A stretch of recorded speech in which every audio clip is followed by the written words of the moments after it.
শুভ সকাল বন্ধুরা, তোমরা সবাই কেমন আছো? আশা করছি ভালো আছো। আমরাও খুব ভালো আছি। ঘুম থেকে উঠে বাসি কাজে যে কমপ্লিট সব করে তারপরে দিকে আজকে ঘুম থেকে উঠেই বাসি কাজ করে চান করে পুজোটা দিয়ে দিয়েছি। তারপরে যে দাদাভাই ভিডিওটা করেছে, দেখছো কি সুন্দর ফুল এসেছে আমাদের বাড়িতে আম গাছের। এত ভালো লাগে দেখতে, মোবাইলে তো সুন্দর লাগছে, তার মধ্যে আবার সামনে থেকে দেখলে তো আরও অনেক ভালো লাগে। তারপর আজকে সারাদিন ভিডিও করিনি, সত্যি কথা বলতে একটাই মোবাইল তো ওইটা আপলোডেই বসিয়েছি। ওইভাবে ওইটা কমপ্লিট না হলে তো এদিকে ভিডিও করতে পারি না। তো তারপরে যে রান্নাবান্না আজকে তাড়াতাড়ি 9:30টার মধ্যে রান্নাবান্না বসিয়ে দিয়েছি। তাড়াতাড়ি রান্না হলে বাইরে অল্প কাজ একটা আছে, দেখবে তোমরা। তো শ্বশুর বাবার কিছু কাজ ছিল, আমি করে দিয়েছি আজকে। দেখো যেটুকু পাড়া কাজ, এটা বাবার কাজ বা বরের কাজ বা আমার কাজ, সেটা ভাগ করে লাভ নেই না। কাজটা হওয়া দিয়ে হয়েছে কথা, মানে কাজটা কমপ্লিট হতে লাগে। মোদ্দা কথা কাজটা হতে লাগে, মানে সেটা বাবাই করতে হবে বা বরে করতে হবে বা আমি করবো না কেন, ওইসব নেই আমার মনে। মানে তারপর সবের মন তো আর সমান না। আমার কথা হয়েছে কাজটা কমপ্লিট হতে লাগবে। তারপরে যে নলকচু ছিল আমাদের বাড়ির, ওটা পেঁয়াজ দিয়ে আলু ভাজার মতন বটি করব, আর বেগুন পোড়া দিব, আর এই যে লাউ পাতা একটা বাটা করব। এই বাটা কেউ খায় না, একমাত্র আমি একলা। দাদা ভাই তো পাতাও নেবে না।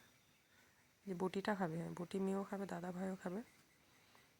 জানো তো বন্ধুরা, আমার বেগুন কচু এসব খাওয়া মানা, মানে অ্যালার্জি আছে, রেড মিট। তারপরও না, মানে এইসবের দিকে আমার লোভ বেশি।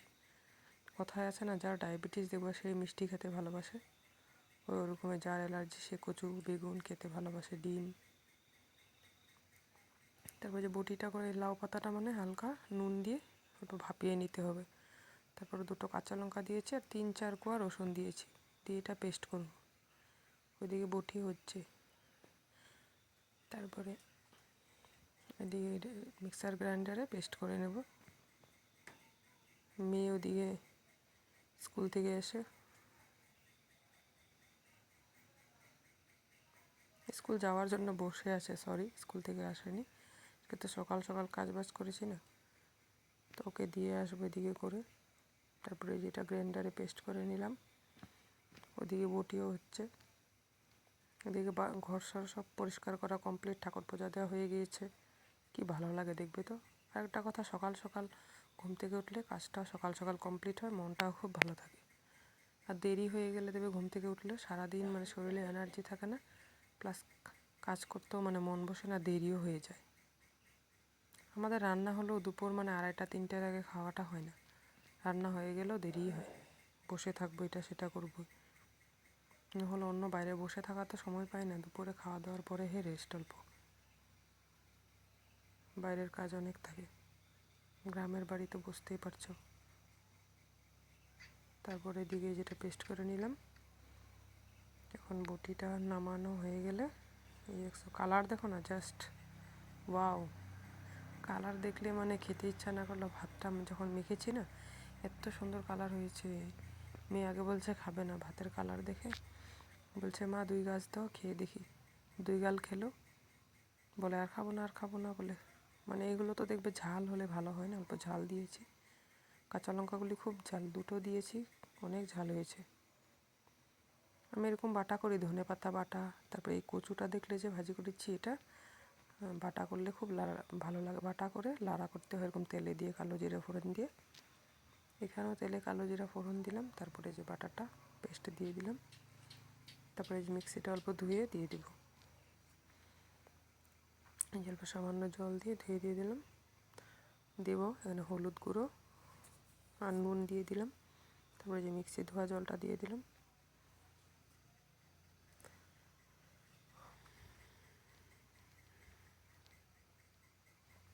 দেখতে পাচ্ছ, একবার করে খেয়ে দেখো। যারা মানে মানে এরকম শুকনো বাটা, অনেকে তো আবার ঝোল না হলে খেতে পারে না, না যারা শুকনো বাটা চাটনি খেতে ভালোবাসে তাদের জন্য ভালোই লাগবে। কিন্তু কাঁচা করবেন, এটা গরম জলে ভাপিয়ে নেবে, 2-3 মিনিট বয়েল করে, তারপর ঠান্ডা করে তারপর পেস্ট করবে। খুব সুন্দর, অল্প ঝাল ঝাল হতে লাগে। খুব টেস্ট। আমি গরম দিনে খুব একটা করি না, ঠান্ডাতেই করি। তো এবার আমাদের বাড়িতে লাউ গাছটা লাগানো অনেক দেরি হয়ে গিয়েছে। লাগিয়েছিল একবার, জল হয়ে গিয়েছে, তো গাছটা মরে গিয়েছে। তারপর আবার নতুন করে লাগানো হয়েছে এখন। তারপরে যে বেগুনটা পুড়েছি, জানো তো বন্ধুরা, আজকে একটা বেগুন পোড়া, ভিতরে পুরো লম্বা লম্বা পোকা। দেখতে পেয়ে তো আমার হয়ে গেছে, আর বেগুন পোড়া এই জীবনে খাবো না, এরকম লেগেছে।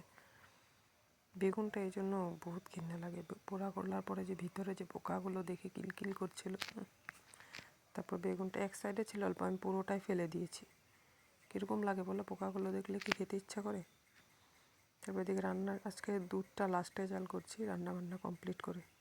ওই যে বললাম না, তাড়াতাড়ি হয়ে গেছে রান্নাবান্না, 11টার মধ্যে রান্নাবান্না কমপ্লিট। এই যে বেগুন পোড়াটা মাখিয়ে নিয়ে, এটা খাওয়ার সময় মাখবো, রেডি করে রাখলাম।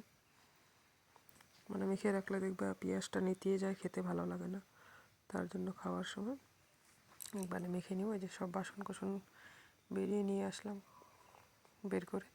কারেন্ট থাকলে ধুতে দেখবে কোনো সমস্যা হয় না। তো আমাদের তো জলের ব্যবস্থা করা নেই, তার জন্য এইভাবেই ধুতে হয় মোটর চালিয়ে। আমাদের জলে না খুব আয়রন বন্ধুরা, একদম আয়রন। নাইটি তোমার 1 সপ্তাহ মতন পরলেই জলে ডাইরেক্ট ধুলে না একদম কেমন নোংরা নোংরা লাগে। কিন্তু উপায় নেই বলো, ফিল্টার করার সেরকম সুবিধা নেই, শুধু খাওয়ার জলটাই ফিল্টার করি, বড় ফিল্টার নেই না, তার জন্য অসুবিধা হয়। জলটা এমনি জলের অভাব নেই, কিন্তু জলটা আয়রন। তারপরে যে বাসন কুসন ধুয়ে আনলাম, গুছিয়ে রাখছি। এদিকে মোটামুটি কাজ কমপ্লিট, এখন তো খাবো না, খুব একটা টাইম হয়নি। তারপরে যে বাইরে এসে পড়লাম শ্বশুর বাবার কাজে কিছু হেল্প করতে। বাবা তো নেই আজকে, বাজারে গিয়েছে, তার জন্য ভাবছি টাইমও যখন হয়নি কাজটা করে দিই। তো বাবার তো একলা না, সংসারটা সবারই না, তো যতদিন বাবা আছে করবে, বাবা না থাকলে তো আমাদেরই করতে হবে বলো, বয়সে হয়েছে। তারপর চান টান করে আর ভিডিও করিনি, খাওয়া দাওয়া করে রেস্ট করছিলাম। তারপর সন্ধ্যাবেলা বর আসার পর দোকান গিয়ে এগুলো আনলাম।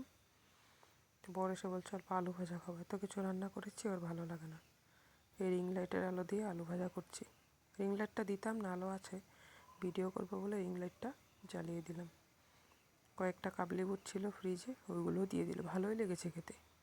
আমি তো বুটগুলোই বেছে বেছে খেলাম। আজকের ভিডিওটা এই পর্যন্তই। যদি ভালো লাগে লাইক কমেন্ট সাবস্ক্রাইব করো।